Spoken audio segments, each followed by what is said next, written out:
to Horns of a Dilemma, a podcast of the Texas National Security Review, which is a partnership between War on the Rocks and the University of Texas at Austin. My name is Carrie Anderson, production editor for TNSR. In this episode, Marshall Kosloff talks with Stacie Pettyjohn about drones, AI, and the changing nature of warfare. Dr. Stacie Pettyjohn, welcome to Horns of a Dilemma. It's my pleasure to be here. Excited to chat with you. Let's start here. Our entire conversation has to be considered under the context of this long-running debate around a revolution in military affairs.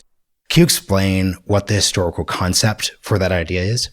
Sure. I mean, a revolution in military affairs really became prominent in the United States with the Gulf War, the first Gulf War in 1991, where the United States employed a bunch of new technologies together in a way, namely precision-guided weapons, stealth aircraft, using space communications and GPS guidance to roll over the Iraqi forces that were totally outmatched, which surprised a lot of people at the time. So a revolution in military affairs is supposed to be a step change in sort of military technology where old ways of fighting and old weapon systems are no longer effective, and everyone has to sort of scramble to catch up.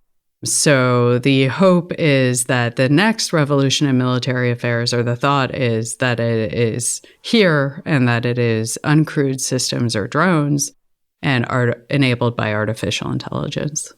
How should our excitement about a revolution in military affairs be checkered by, let's say, performance during the wars in Iraq and Afghanistan in the 2000s? Because one could look at the Gulf War result 15 years later, it's not that the story isn't rosy, it's not that the technology doesn't improve itself, it's just it shows the limits of revolutions to actually solve battlefield strategic questions. Yeah, that is an excellent point. I think that this is a broader issue in terms of the United States had become very fond of using the military for things that it's not good at, right? The military can break things and destroy them, and that's what it is supposed to do. But building things like building societies, building functioning states, winning the hearts and minds of foreign populations is a much more difficult task. But even on the sort of purely operational side, I think a lot of the theories that lay behind the revolution in military affairs, whether it's effects-based targeting or the like, are questionable, and the historical record does not bear out a lot of support for them. You can go back to strategic bombing in World War II, the idea that if you hit certain particular target sets, whether it's industry or military headquarters, where the leadership resides, that it's going to paralyze an enemy or actually render them unable to fight. And what you've seen in many conflicts, big and small, is that a lot of countries or a lot of leaders are willing to continue to fight even when the odds are against them. Once they get into a conflict, I think there is a shift in their mindset and they're willing to accept more risk than they would otherwise. And that these theories that you're going to win quickly and easily with a few very, very precisely targeted bombs or hundreds or thousands have proven wrong. So I'd love for you to contextualize the reports we're discussing today. It's part of a broader project at CNAS. It speaks to the role of drones and technology in deterring or winning a conflict over Taiwan. Introduce that, and then we'll get into the specific claims that you're making in the report. Sure. So I published 2 reports in the last year or so. The first one was focused on Ukraine, evolution, not revolution. And then the other one, Swarms Over the Strait, which was setting it up to look at the implications of drones for potential US-China war over Taiwan. And this research is continuing. That was the first piece of it, which was really sort of, what are we learning from recent conflicts? How would it apply to the Pacific? It's such a massive topic. There were many areas we didn't, dive into as much as we could have. So this year, we're continuing to look at the role of uncrewed systems and artificial intelligence in terms of enabling U.S. military operations, especially in the Pacific. And this is sort of the future capabilities that don't necessarily exist today that we haven't seen in Ukraine, more autonomous drones, thinking about how the Air Force and the Navy would use collaborative combat aircraft or like the loyal wingmen with their fighters how you could have drones on the sea that maybe, drone ships that sail around and have little aerial drones that come off them, uncrewed underwater vehicles, UUVs, and how they all work together to achieve key missions or tasks that might need to be undertaken in a war. The other piece is logistics, which we didn't touch on at all, which is hugely important. And you're seeing actually having an effect in Ukraine, but in particular in the Indo-Pacific, where the U.S. thinks about having to fight China and dealing with the threat of Chinese precision-guided ballistic and cruise missiles. It's planning to distribute its forces. The Air Force has its Agile Combat Employment concept, ACE. The Marines have their Marine Littoral Regiments that are going to be distributed across multiple islands. Everybody's distributing. Well, who's supporting that? How do you get them fuel, food, munitions? And this is a role that uncrewed systems could play. The other piece is countering them. So my colleague Molly Campbell created a data set on military drone proliferation, which is a booming market right now, largely thanks to Turkey. But you're seeing with commercial drones that they're available to everyone. They're being used in Myanmar and other places, Burma. You cannot expect that U.S. forces will be anywhere in the world and not face a commercial and military drone threat. And so we are really not prepared to defend against that. And I think you heard the Army just had their big conference last week, AUSA. There was a lot of focus on countering drones, and supposedly the next budget, there are a lot of investments in that, which is really good because there's a tremendous amount of work to be done. And that's another area we're diving into, as well as how you sort of responsibly and safely integrate autonomy and artificial intelligence into some of these weapons. So let's get into the specific claim you're making in your report, namely that this is an evolution, not a revolution. I listened to a bunch of podcasts that you did on this topic, and something I really wanted to dive into that wasn't really covered as much was, what is the significance of this being an evolution, not a revolution? Like, what does that actually mean from a planning and conceptualization perspective? That is more important than the academic debate, right? Is what does this actually mean? And I think it means that people should temper their enthusiasm for drones. I firmly believe that drones are a core capability that the U.S. military needs in the future, and that we do need to be making investments in that. Programs like Replicator or the Collaborative Combat Aircraft program are long overdue and go part way to doing so. But there is, I think, an abundance of enthusiasm for the idea that cheap and attritable things are the only capabilities that the U.S. military needs, and I don't believe that's true. Because you're finding that there are serious limitations to what you can do with this. And particularly, the United States has had the ability to project power across the globe anywhere. And a large part of this is due to the Air Force. The fact that we have tankers that can refuel aircraft so they can fly really far, whether it's even in the Middle East, right? Flying from Jordan to Mosul was a very long flight and well exceeded the range of most of the fighters that were undertaking it. We also have bombers and stealthy bombers, and they can go into Yemen and hit locations. So cheap and attritable, the U.S. doesn't have enough of what it needs right now. That's apparent, whether it's munitions or platforms. We've become too small. We've gone all in on really exquisite systems. So we do need more mass, but mass alone isn't going to solve our problems if we want to remain a global power. And there are certain types of targets that the U.S. military wants to be able to hold at risk that are going to require more high-end systems that have a good chance of penetrating heavily defended areas in airspace and surviving and can carry bigger weapons, frankly. A lot of these drones get shot down. The ones that even do hit their target, it's not clear that they're actually that effective. They don't carry that big of a payload. They are and do seem to be really useful as decoys and sort of penetration aids for more sophisticated weapons, for at least the Russians. And they're also a form of cost imposition where they're forcing, whether it's the United States or Israel or Ukraine, to expend really expensive air defense missiles on shooting down a really cheap drone. So part of it is a cost competition. The U.S. needs more. It will need more drones in the future, but that is not the only thing that it's going to need. Something I'm also curious about, to what degree does the geopolitical context of the war in Ukraine limit the, let's say, lessons for, let's say, a Taiwan crisis? So, for example, you mentioned this on a previous podcast. It's key to understand a dynamic in Ukraine is that NATO is trying to avoid a conflict with Russia. Russia is trying to avoid a conflict with NATO. If we're talking about a conflict in the Indo-Pacific, at this point, a conflict has already started. Therefore, that limiting factor isn't going to exist. And you're going to see a need to go further and harder in the first place.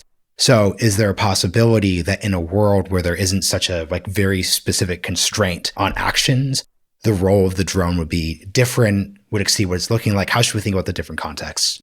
I think the role of the drone would be different in that you would find a lot of the space capabilities that enable drones, like Starlink, for example, which is the backbone of Ukrainian communications and enabling it to fly. A lot of the drones, not all of them, might not be available all of the time. So if you have a more active war in space, and the Russians have been trying to jam Starlink and to spoof it and to mess with it in different ways, and they haven't been successful.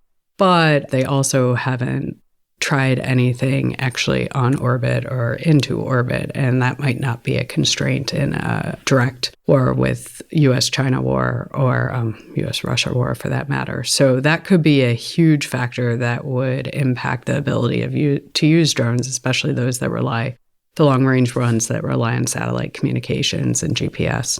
More broadly, not just that sort of geopolitical constraint that has sort of placed a ceiling on escalation, I think, in Ukraine, but the geography of the Indo-Pacific is just so different. And because you wouldn't be fighting simply a land war the same way, I think that jamming would play out. The EW war would be very different because you can't sort of concentrate effects the same way that you have in Ukraine. And a lot of what you've seen there is that, and Mike Kaufman has a really good report on Russian adaptation that just came out from Carnegie recently. But jamming has proliferated. It's not just the big military systems, they're trench jammers or handheld jammers. That sort of stuff isn't going to play in the same way in an Indo-Pacific scenario where the distances are so much bigger. One of the things that you see with the deep war between Ukraine and Russia, with the Ukrainian strikes into Russia proper, is that how hard it is to stop them entirely. And this is Russia that has invested in a very big and very sophisticated and quite good integrated air and missile defense system. The Ukrainians can figure out how to route their drones in, perhaps with Western assistance, to avoid the defenses and to get through. CNN actually had a really cool video about a week ago with one of the intel units that was looking at this. So I think in the Pacific, the distances are going to mean that some of the effects that have limited the efficacy of drones might not be as intense everywhere. Something I'm curious about, you focus a lot in the report with your colleagues on how there's a lot of bias in the way we actually perceive drones. So for example, everyone has seen, depending where they spend their time on Twitter, videos of individual drones dropping grenades on wounded soldiers, or you've seen cases where you have a tank getting hit by a kamikaze drone. But, and this is what you all point out in the report, those are selected. That's a part of information war in of itself. I also think this dynamic then plays out into the revolution versus evolution debate, which is that there's sort of this, I spent a lot of time with defense investors. There's this urge to sort of extrapolate what we see and then you 10x it. So you say, okay, so if this drone is killing one soldier, what would it look like if there were 1,000 drones doing 1,000 different things? When that's not quite what we see given those limitations. But I'd love you just to reflect on this dynamic because it really seems to be that we could be over imaginative in this case when it comes to encountering these situations. Yeah, it's a really interesting dynamic where in many ways we're closer to the war. Everyone can be just on social media looking through these little soda straw views and assume that that is actually an accurate representation of the larger battlefield, or that the video that you're seeing is actually accurate and true, which it may not be. There's a lot of propaganda out there on both sides. And there's also, the Ukrainians are making tremendous use of decoys. So some of the videos you might see of an FPV going into a tank are actually just a decoy, which is exactly the purpose of the system. And what they're trying to do is they're trying to attract a more expensive missile than an FPV, maybe a Lancet or something. I do think that having visibility into the war is distorting it and does lead to the exaggerated claims that you're talking about, for sure. It also is important to be mindful that the tactical effects don't necessarily translate into operational outcomes, like who wins the battles, let alone the strategic and political outcomes that you want. And the war in Ukraine is really this massive war of attrition. And, each sides have suffered a lot of losses, and it hasn't dissuaded either from continuing to fight right now. There's also a lot you just don't see online.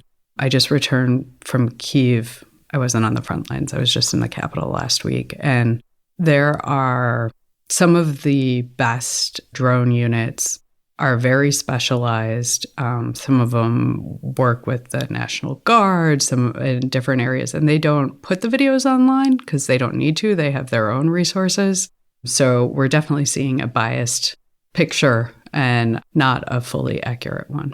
When we use I think valuable from a framework perspective, phrases like cheap and attributable, I think what we miss, though, and you point this out in your report, is actually how staffed up and how complicated this all is. So once again, from a mental model perspective, okay, it's cheap, it's attributable, insert drones, XYZ equals win conflict. But talk about how actually complicated, even with cheap off-the-shelf commercial drones, kamikaze drones, et cetera, this actually is. It is tremendously complicated. And as one of the folks that I met with in Ukraine said, a couple of guys with an FPV can't have any effect right now on the battle. Maybe about a year and a half ago, they might have been able to do something useful. What was happening a year and a half ago that made more of an effect? Just the FPVs were new. But right now, when you see these units, it sounds like Ukraine has really, really ramped up the FPV kamikaze drone production. But not all of the drones are the same. And this was one of the points that they drove home. So the kamikaze drones, FPVs that come from the MOD or a big contract are produced in huge numbers, and they called them hamburger drones. They said that they were just these mass-produced things that were virtually useless. And I don't think they're entirely useless, that they could be used to reach out like a kilometer or two across the front line and strike and be effective against an undefended soldier. But they're not actually able to go farther or to be able to take out more heavily defended targets. So what they're doing is they sort of have a just-in-time order of drones. And what this customized drone order does is that it allows them to undertake particular missions and to tune the drones to be prepared to survive and operate in the environment that they're going to face. So the geography, how the forces are arrayed, the electromagnetic environment, what frequencies are being jammed, which ones aren't, how do you position the antennas to be orthogonal to the jammers, all the things that are pretty small details but really make a difference. And so they'll have these drone units go out, and it's not just the FPV units, they'll have a fixed-wing drone that's out there to identify the high-value targets, something larger like a FlyAI, a Lelica. Then they'll have some of the quadcopters. So you're talking probably 10 or so people. And then the FPV units. Oh, you also have something like a DJI Matrice, which is a bigger commercial drone that carries a repeater to extend the signal. And those customized FPVs that have been tailored to that environment then might have the capability to go out as far as about 19 to 20 kilometers and hit something. And these are the most skilled operators that, are not just the run-of-the-mill infantry man in the Ukrainian army. And they go out and they try to take out high-value Russian targets, whether that be an air defense or just a artillery unit or a tank. But the FPVs still only carry about, I think it's like 5 kilograms. So it's a very small payload. You referenced that there's a need to translate this from just an academic debate to a practicality perspective. So if the conclusion is this is an evolution, not a revolution, is this good news or bad news for the United States and our allies? In the sense that, for example, the revolution on military affairs 80s, 90s, the case studies from the Falkland Islands to the Yom Kippur War. That's a good news for us, and we see it in the good news sense when it comes to Desert Storm. What do you think the implications are then for, let's say, our adversaries' abilities to use this technology against us? Unlike the last revolution in military affairs, which relied on very high-end technologies that were not readily available, the fact that this one is based on commercial tech is a problem for the United States. And it's a problem for two reasons. One, it means our adversaries can access it. And this has been one of the Ukrainian issues, is that they've figured out some innovative, smart way to use drones or new tech, but the Russians can eventually emulate it because it is commercially based. They can access the technology and they just copy them. Quick follow-up before we get to the last section. When you talk about the Pentagon's inability to integrate commercial systems into its actual operations, I think that kind of, even that's more positive than what the status quo looks like, because that suggests an image of, we have all these companies, we all have this tech, and just the bureaucrats of the Pentagon just can't change the way they do business. But notably, the American drone commercial industry has struggled in and of itself. So it's not as if we have a situation where there's all this stuff that we just need to flip a switch on. Could you talk about the state of the American commercial drone industry in the first place? That is problematic. I think it would be for the United States as well. And you're already seeing this play out globally, where the Houthis, Hezbollah, Hamas, like non-state actors are using drones fairly effectively. Countries that don't have the same means are using drones, like Iran. They're helping each other now, Iran and Russia. China is helping to supply a lot of the subcomponents that are needed in the military, and certainly the commercial drones. So I don't think this is a good news story for the United States, because it is right now a cost competition, and we win on the high-end systems, but they're really, really expensive, and we don't have enough of them, whether it's air defense missiles or offensive systems. Like firing TLAMs at Houthi trucks is not a very cost-effective solution. So we need to find a way, the United States military needs to find a way to have more affordable options that complement some of the exquisite systems that it has. It can't just rely on them all the time. I also think it's a problem for the U.S. because the Pentagon has just really, really struggled with effectively using and bringing in commercial technology. CNAS just released a report that Andrew Metrick, Mike Brown, Ellen Lord, and Bob Work authored on, called Integrated Innovation, I think, that is really looking at using authorities we have today. How does DoD go fast? And it happens, but it happens by exception, and only when senior leaders are super involved, put all their weight behind it, and assemble the right teams of people to go about it. So the Pentagon really needs to figure out better ways to bring in and use commercial technologies that will drive the cost down.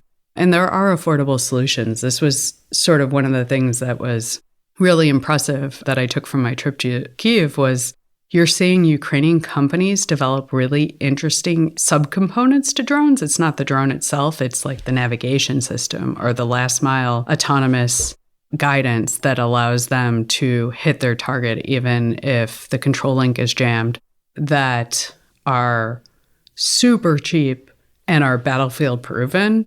And the U.S. needs to be able to do some of that. So it does have a lot of cheap systems as well as its really amazing, exquisite technologies.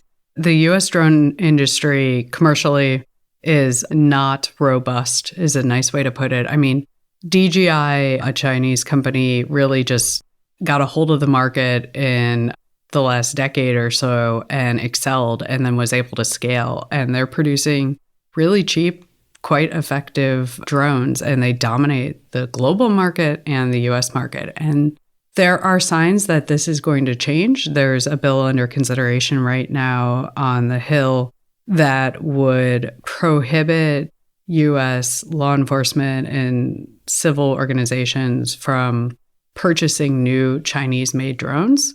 And if they do, there would be a tax, and that tax would help to subsidize the American drone industry.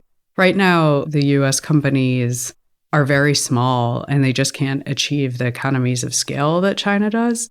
And so right now, they're producing more expensive drones that don't perform as well, and they can't produce many of them. So this is one of those areas, given where the market is today, I think the U.S. as a nation is going to have to make some investments in it to help it to get on its feet, and then it'll be fine. But it's not going to happen just due to market forces by itself. So for the last section, we can pivot to Taiwan. What's interesting about the Taiwan situation is when it comes to the effectiveness of drones, there's deterrence and there's actually like winning a conflict. So what role could, let's say we get at least a B+ to an A- on the next sets of policy recommendations? What role do you think drones could play in deterring a conflict in the first place? I think the biggest role that they would play in deterring a conflict is if Taiwan actually built up or acquired large numbers of drones itself, because they would be incredibly effective as a part of a porcupine or hedgehog strategy, where Taiwan makes itself hard to attack by using anti-ship cruise missiles and targeted by drones, or drones that serve as missiles along with mobile air defenses. Can you imagine trying to land Marines or soldiers on a beach that has limited terrain and is pretty geographically confined and have like FPV drones harassing you as you're trying to reassemble? It's already disorganized enough. Having other ISR drones that target ground-based fires, artillery, things like that, I think it could be huge. Taiwan's drone industry is in a worse state than the American one, though. And this is where it seems like there could be potential partnerships where Ukraine can export some of the dual-use capabilities it's creating, but maybe in the future could partner with countries like Taiwan, sell them things that they're building, but they have to wean themselves off Chinese drones and Chinese components to make sure that they're secure. For the U.S. perspective, I think drones could also help with deterrence. There are lots of things that would go into defeating a Chinese invasion of Taiwan. The first task, and the one that is the least controversial, is, stopping the invasion fleet, sinking ships. U.S. submarines are critical to that, attack submarines, but there's only so many that can fit in the Taiwan Strait, and we're not producing them very quickly. And if we did, you still have to move them in and out. So relying on long-range cruise missiles is another avenue, delivered by bombers or like fourth-generation aircraft. That helps, but things like LRASM, which is an anti-ship cruise missile, the U.S. doesn't buy enough of it, and it's pretty expensive. So if you had autonomous kamikaze drones, and I think autonomy is more realistic and safer as an anti-ship capability, like there's less clutter, it's easier to tell what is a big warship and to distinguish that from other types of vessels than to pick out vehicles on the ground, for example. That could help to saturate the air defenses of the Chinese Navy and make the attacks of LRASM and other anti-ship cruise missiles more effective and help to attrit that invasion fleet. The other piece of having autonomous drones is, unlike cruise missiles that would need or would benefit significantly from additional targeting updates in flight, if it's autonomous, it doesn't have that tether that is vulnerable to being severed by, attacks on space capabilities. So for the last quick question, the key takeaway from the report for me was this idea that, once again, drones are not the revolution, but they are a part of a complicated, integrated mix of tools, armaments, etc., that we field. You see this in Ukraine. What do you think that mix looks like in Taiwan? It's not going to be as artillery focused, maybe, for a variety of reasons that we just discussed, but close out with like how we should conceptualize the mix over the next 5 to 6 years.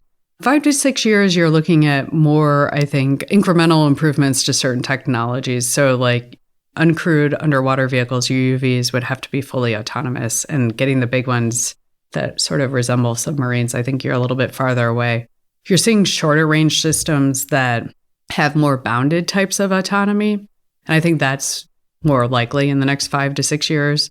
And I think this is where Taiwan could benefit. They could have drone boats the way that Ukraine does to go out as a part of their porcupine strategy. They could have UUVs, small ones that are almost like smart mines that move around.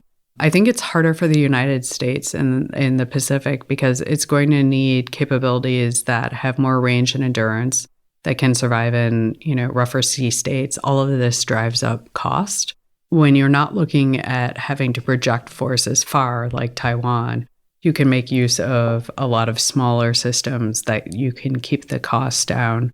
The United States in the next 5 to 6 years so you're already seeing some prototypes have been deployed, like the Navy has some USVs that went out to Indo-PACOM, but I don't think given the speed of our acquisition process, we're probably not going to have that much out there. But part of this depends on what happens with the next administration, whomever it might be.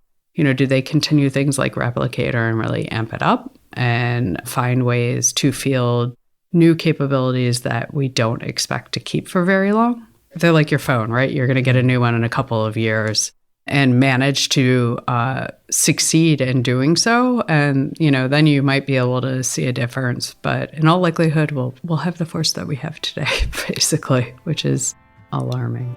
Excellent and optimistic place to end. Dr. Stacie Pettyjohn, thank you for joining me on Horns of a Dilemma. Thanks for having me.